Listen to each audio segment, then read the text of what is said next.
suang ngalamun bon. Lamun orang nih mau duit 100 juta. Mana rek meuli naon bon? Mobil lah. Naon meuli mobil, mending meuli imah bon.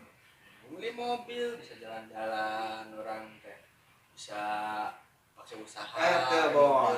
Ngagrek. Mending kene imah bon. Imah mah jeung masa depan, jeung budak urang. Naon make mobil? Emang ada cicing di mobil bae selamana? Mobil mah manfaatna loba. Ulin lah, naon lah, usaha mending mah. Kayak mobil bisa. Mobil mending mah. Bon, ada imah mah jeung investasi bon.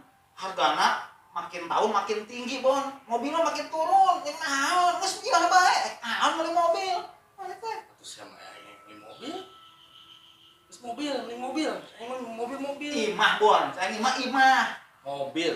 Imah. Mobil. Ini mah investasi masa Geus depan bon. bon. Mana? Aing merek meuli mobil. Mana meuli imah. Aing merek meuli mobil. Tapi ulah gitu bon. Mobil mah jeung naon bon, hargana turun. Sekarang ngomong mana lah? Imah. Mobil. Imah bon. Mobil. Imah. Mobil. Di bejaan teh nya. Si Nobon. Malah rek meuli mobil. Mendingan imah. Aduh.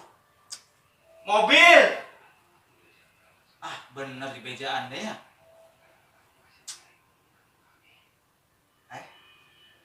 Tapi dipikir-pikir kan masih ngalamunnya.